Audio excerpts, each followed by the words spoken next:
Assalamualaikum warahmatullahi wabarakatuh. Bismillahirrahmanirrahim. Alhamdulillahirabbil alamin. Allahumma shalli wa sallim ala sayidina Muhammadin wa ala ali sayidina Muhammad. Rabbi shrah li sadri wa yassir amri wa hlul 'uqdatam min lisani yafqahu qawli. Anak-anak Bapak sekalian, kelas 7. Kita lanjut materi kita di yang pertama, masih berkaitan dengan beriman kepada Allah Subhanahu wa taala melalui mengenalnya dengan Asmaul Husna. Ya, kita masuk ke bagian hikmah beriman kepada Allah Subhanahu wa taala. Orang beriman tentu merasa dekat dengan Allah Subhanahu wa taala. Oleh karena merasa dekat, dia berusaha taat, menjalankan perintah dan menjauhi segala larangannya. Sungguh bahagia dan beruntung manusia yang bisa seperti ini. Jadi orang yang beriman akan mendapatkan berbagai keuntungan, antara lain sebagai berikut. 1. Selalu mendapat pertolongan dari Allah Subhanahu wa taala. Hal ini sesuai dengan firman-Nya, A'udzubillahi minasyaitonirrajim.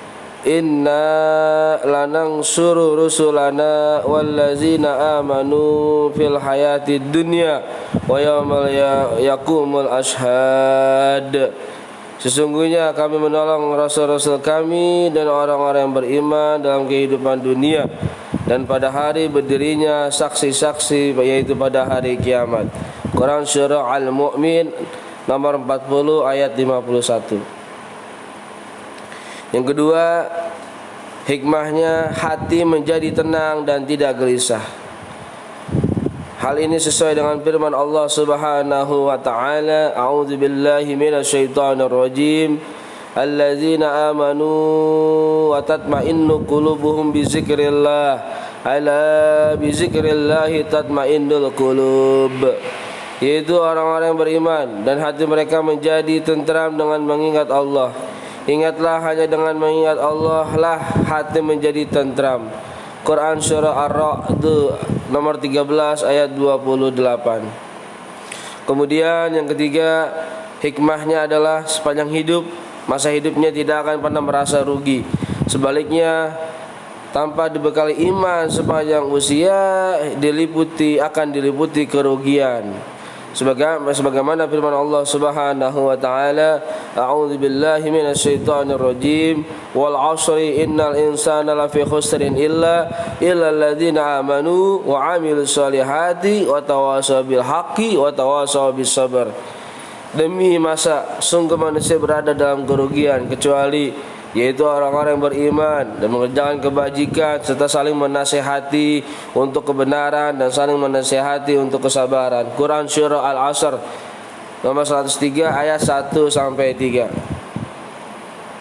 Ketiga manfaat yang tadi telah disebutkan, mudah-mudahan kita mendapatkannya semua, termasuk orang-orang yang mendapatkan hikmah dari ini semua. Kemudian kita bisa lihat ada suatu penggalan cerita yang menggambarkan keimanan kepada Allah Subhanahu wa taala. Ada satu riwayat, hikayat, kisah si penggembala kambing.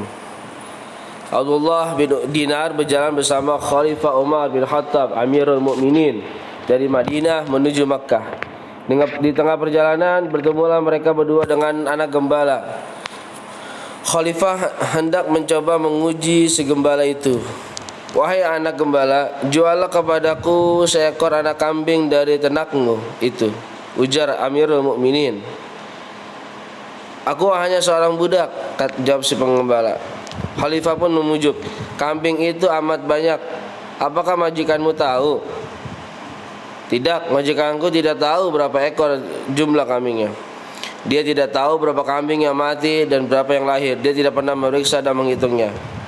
Khalifah terus mencoba memujuk. Kalau begitu hilang satu ekor kambing, majikanmu tidak akan tahu. Atau katakan saja nanti pada tuanmu, anak kambing itu dimakan serigala. Ini uangnya, terimalah. Ambil saja buat kamu untuk membeli baju atau roti. Anak gembala tetap tidak terbujuk dan mengabaikan uang yang disodorkan Umar bin Khattab. Si pengembala diam sejenak, ditatapnya wajah Amirul Mukminin, dari bibirnya terucap kata-kata yang menggetarkan hati Khalifah Umar bin Khattab.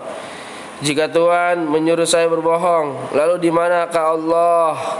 Bukankah Allah Subhanahu wa taala Maha melihat?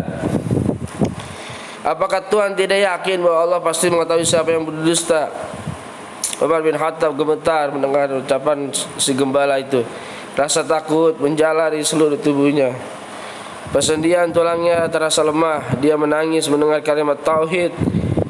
Itu yang mengingatkannya kepada keagungan Allah Subhanahu wa taala dan tanggung jawabnya di hadapannya kelak. Lalu dibawanya anak gembala yang berstatus budak itu kepada tuannya. Khalifah menembusnya dan telah berkata kepadanya, telah ku merdekakan kamu, nak. Masya Allah, sebuah cerita yang sangat menggugah hati kita para kaum muslimin, yang mana ujian keimanan akan selalu ada setiap zamannya, setiap waktu, dan kita akan melewatinya. Bagaimana bisa ujian keimanan ini akan dilewati setiap hambanya yang beriman dan diuji sesuai dengan kadar keimanannya. Masya Allah. Mudah-mudahan dengan sebuah kisah yang singkat ini bisa menjadikan kita semakin dekat kepada Allah Subhanahu wa taala, semakin yakin akan keesaan Allah Subhanahu wa taala dan semakin yakin dengan datangnya hari akhir yaumul hisab nanti. Mudah-mudahan ini bermanfaat buat kita semua.